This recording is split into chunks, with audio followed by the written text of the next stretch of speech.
DN. Translated by Bhikkhu Bodhi. SuttaCentral.net and suttas.com. DN 17 Mahasudassana Sutta. The Great Splendor, a King's Renunciation. Thus have I heard. Once Buddha was staying at Kusinara, the Sala grove of the Malas, between the twin Sala trees, at the time of his death. Venerable Ananda went up to where the Blessed One was, bowed down before him, and took his seat respectfully on one side. After which he said to the Blessed One, "May the Blessed One not pass away in this miserable little town of Wat and Daub, in the midst of the jungle, a mere outpost of the province.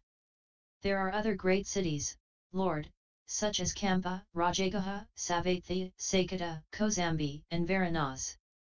In those cities dwell many wealthy nobles and Brahmins and householders who are devotees of the Tathagata, who will provide for the Tathagata's funeral in proper style." Buddha replied, "Do not say that, Ananda. Do not say that this is a miserable town, right in the middle of jungle in the back of beyond.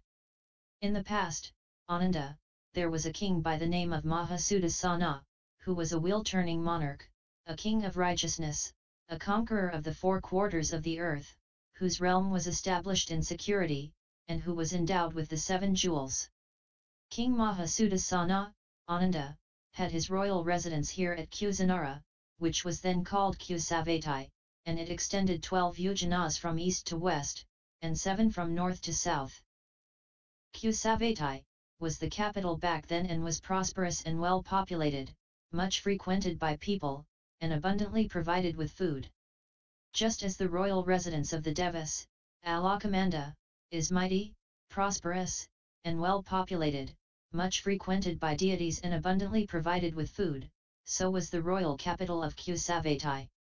Kusavati, Ananda, resounded unceasingly day and night with 10 sounds, the trumpeting of elephants, the neighing of horses, the rattling of chariots, the beating of kettle drums, side drums, lutes, singing, cymbals and gongs, and cries of "Eat, drink, and be merry," as the 10th description of royal city Kusavati. Buddha further illustrated how prosperous Kusavati during its glory days under King Mahasudassana, the royal city Kusavati, Ananda, was surrounded by 7 encircling walls. Of these, 1 rampart was gold, 1 silver, 1 ruby, 1 crystal, and 1 emerald, 1 beryl, and 1 of all kinds of gems. There were 4 gates, 1 gate was of gold, and 1 of silver, and 1 of beryl, and 1 of crystal. At each gate 7 pillars were fixed whose height was 3 times or as 4 times the height of a man. As for the pillars, 1 pillar was of gold, 1 of silver, 1 of beryl, 1 crystal, 1 of ruby, 1 of emerald, and 1 of all kinds of gems. Kusavati, Ananda, was surrounded by 7 rows of palm trees, 1 row was of gold, 1 of silver, 1 of beryl, 1 of crystal, 1 of ruby, 1 of emerald, and 1 of all kinds of gems. Each row bore leaves and fruits of the same material. Those rows of palm trees, when shaken by the wind, produced sounds that are lovely, delightful, sweet, and intoxicating, just like that of 5 kinds of musical instruments played in concert by well-trained and skillful musicians. And, Ananda, those who were gamblers and drunkards in Kusavati had their desires appeased by the sound of the leaves in the wind. The 7 treasures and 4 properties of King Mahasudassana. Buddha later explained to Venerable Ananda that King Mahasudassana was endowed with 7 treasures and gifted with 4 marvelous properties. What are those 7 treasures? Wheel treasure. On a fast day of the 15th, after King Mahasudassana had purified himself, he went to the veranda on top of his palace to keep the sacred day. There then appeared to him the divine wheel. Treasure of the wheel, with its nave, its tire, and all its 1,000 spokes complete. Then the king thought, I have heard that when a king of the warrior race sees such a wheel on the fast day of the 15th, he will become a wheel-turning monarch. May I become such a monarch? Buddha further elaborated, then, Ananda, the great king of glory rose from his seat, covering one shoulder with his robe. He held in his left hand a pitcher and with his right hand he sprinkled water up over the wheel, and he said, may the noble wheel treasure turn, may the noble wheel treasure conquer. Then the wheel turned towards the east and King Mahasudassana followed it with his army, horses and chariots, elephants and men. And in whatever country where the wheel stopped, the king took up residence with his fourfold army. Buddha, then, Ananda, all the rival kings in the region of the east came to King Mahasudassana and said, "Come, your majesty. Welcome, O mighty king. We are yours and you can rule us, your majesty." Then the king instructed them precepts to follow: do not take life, do not steal, do not commit sexual misconduct, do not tell lies, do not drink intoxicants, be moderate in eating.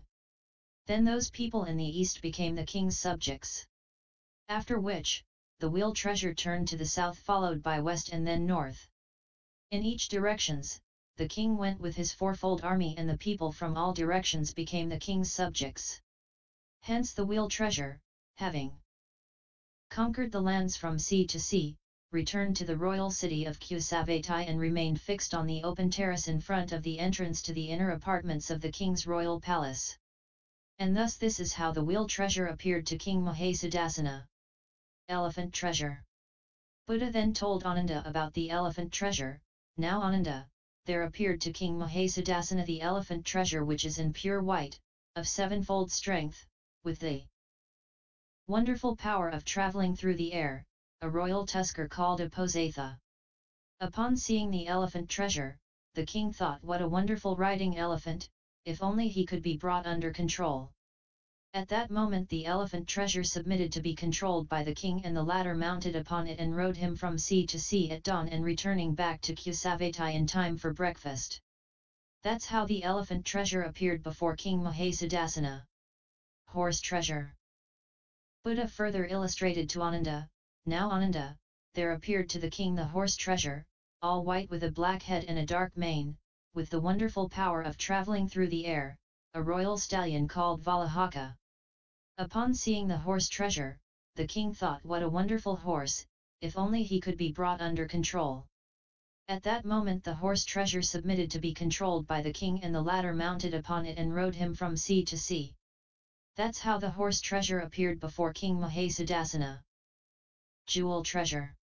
Buddha further illustrated to Ananda, now Ananda, there appeared to the king the jewel treasure.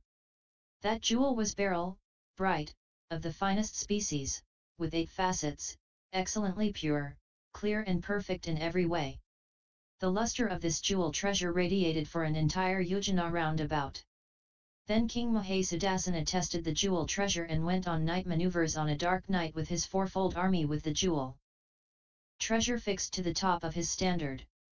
That's when all the dwellers in the villages set about their daily work thinking that it was daylight due to the brightness of the jewel treasure. That's how the jewel treasure appeared before the king. Woman treasure.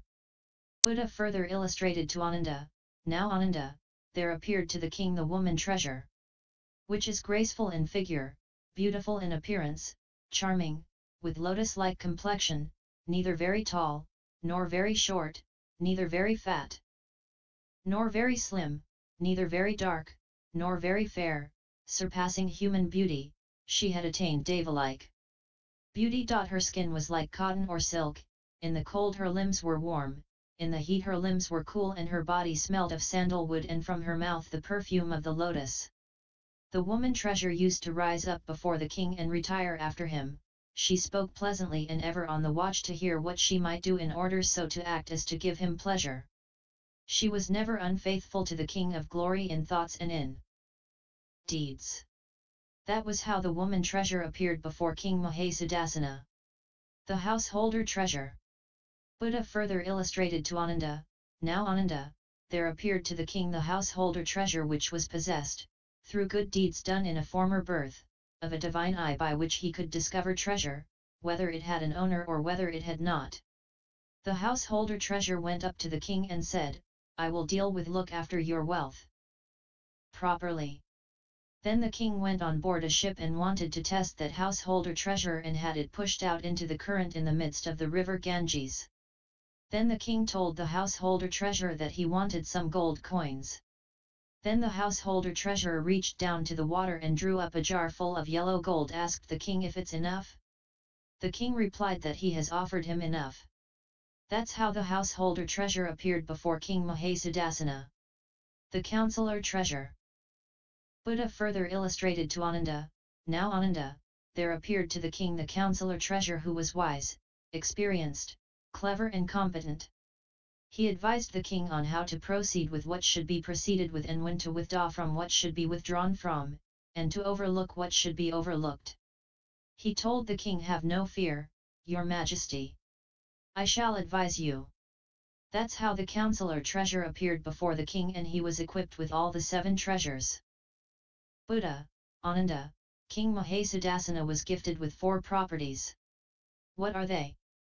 Firstly, the king was handsome, good to look at, pleasing with a complexion like the finest lotus, surpassing other men.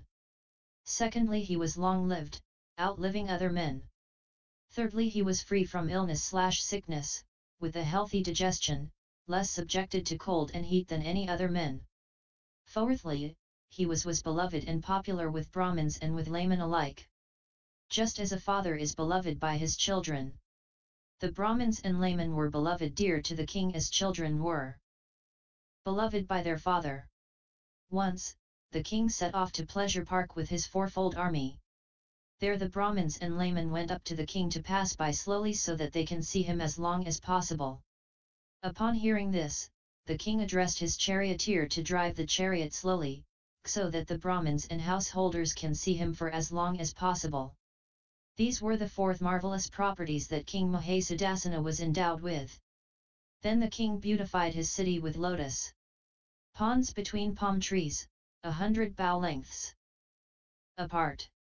The lotus ponds were lined with 4-colored tiles, gold, silver, beryl, and crystal, approached by 4 staircases, 1 gold, 1 silver, 1 beryl, and 1 crystal with respective banisters.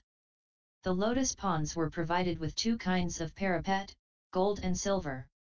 Each lotus pond was decorated with suitable flowers, blue, yellow, red, and white, which last through the seasons without fading. The king also built public baths for those who came for a bath, food banks to supply food for the hungry people, plumbing for water, clothing dispensaries, public transportation, hostels, even places where one could find a wife or obtain money to serve the community. The Brahmins and householders went to the king to offer him money. But the king rejected, saying he had enough wealth from legitimate revenues and they can keep their money. The men went aside thinking it would not be appropriate to take back the wealth, so they decided to offer the king a dwelling mansion, and the king accepted by silence. Then Sakka, ruler of the gods, who knows in his mind King Mahasudassana's thought, told the attendant Deva Visakama to go build a dwelling palace called Dhamma for the king. The latter accepted in silence. The palace of Dhamma was a yojana in length and in width. The floor height was up to 3 times a man's height, with tiles of 4 colors, namely gold, silver, beryl, and crystal, and it contained 84,000 columns of the same 4 colors. It had 24 staircases, chambers, doors, and palm trees of the same 4 colors. Surrounding the Dhamma palace were 2 parapets of 2 colors, gold and silver, with corresponding colored posts, railing and banisters. The Dhamma palace was surrounded by 2 networks of bells, of which one was of gold and one was of silver.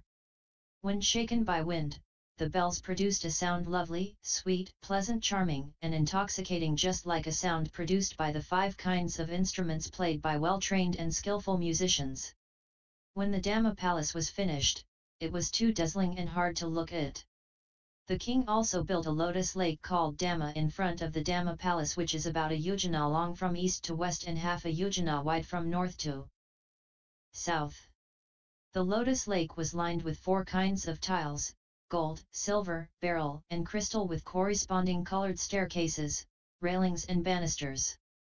The Dhamma lake was surrounded by 7 kinds of palm trees, whose leaves when stirred produced a sweet and charming sound.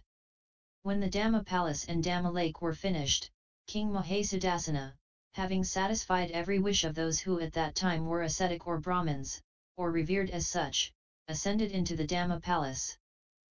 Buddha continued in his conversation with Ananda, now Ananda, a thought came to the king, of what karma is the fruit that I reap which result in I am now so mighty and powerful. Then the king thought it must be the result of three kinds of karma, of giving, of abstinence, and of self-control. Then the king went into the great gabled chamber, stood at the door and exclaimed, "May the thought of lust, ill will, and cruelty cease." Then the king sat down cross-legged on the golden couch and detached from all sensual desires. Detached from unwholesome mental states, he entered and remained in the first jhana, a state of joy and delight which is born of detachment. With the suppression of reflection and investigation, he entered into, and remained in, the second jhana, a state of joy and delight, born of concentration, without reflection, without investigation.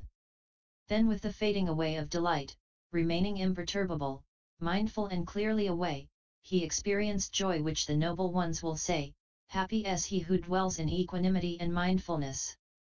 With that the king entered and remained in the third jhana. Then having given up pleasure and pain, with disappearance of former gladness and sadness, he entered and remained in the fourth jhana, a state which is beyond pleasure and pain, purified by mindfulness and equanimity. Then with a mind filled with loving kindness, abundant, magnified, unbounded, without hatred and ill will, he radiates his loving kindness wide and far. And he did likewise with compassion, sympathetic joy and equanimity, the four sublime abodes. The King Mahasudassana had 84,000 cities, with the capital Kusavati. Of his 84,000 palaces, Dhamma Palace was the chief. Of his 84,000 chambers, the Great Gabled Chamber was the chief. His 84,000 couches were made of gold, silver, ivory, and sandal wood, spread with long-haired rugs. Of his 84,000 state elephants adorned with gold ornaments, gold banners, and spread with gold nets, Uposatha the royal tusker was chief. Of his 84,000 carriages covered with fine clothing, the chariot Vejayanta was the chief. Of his 84,000 jewels, the jewel treasure was the chief. Of his 84,000 wives, Queen Subhadda was the chief. Of his 84,000 householders, the household treasure was the chief. Of his 84,000 nobles, the councillor treasure was the chief. At that time King Mahasudassana's 84,000 elephants waited on him evening and morning, and he thought, "These elephants come every day to be of service to me. How about let them take turns, alternate 42,000 elephants wait on me each, every alternate 100 years. He instructed the councillor treasure to do so. After the lapse of many 100 years, many 100,000 years, it occurred to Queen Subhadda, "I have not seen the King Mahasudassana for a long time, I should go and visit him." She told the councillor treasure to draw up the fourfold army and headed to see the king, who was at the Dhamma palace. The king was thinking, what's the great noise coming from when the queen arrive? When he saw Queen Subhadda leaning against the doorpost, he told the queen to stay there and not enter the palace.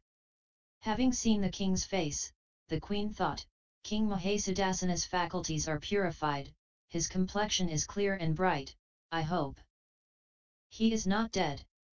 Hence she started to remind the king of all his royal possessions mentioned earlier.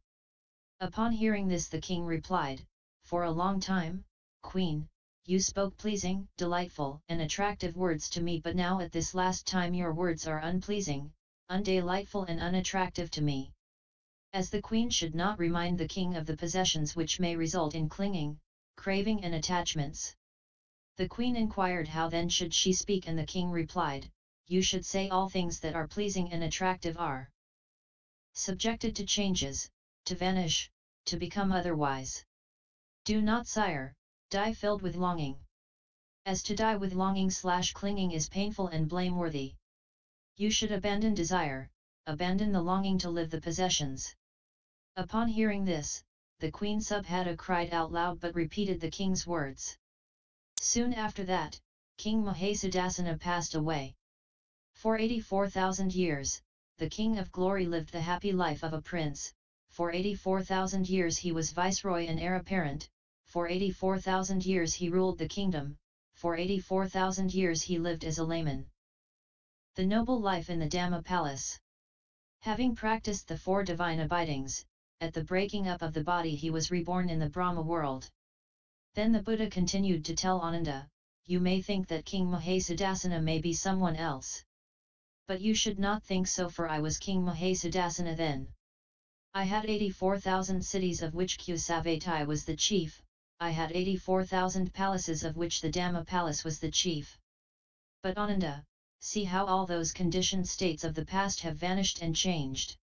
Hence Ananda, conditioned states are impermanent, they are unstable, they can bring us no comfort.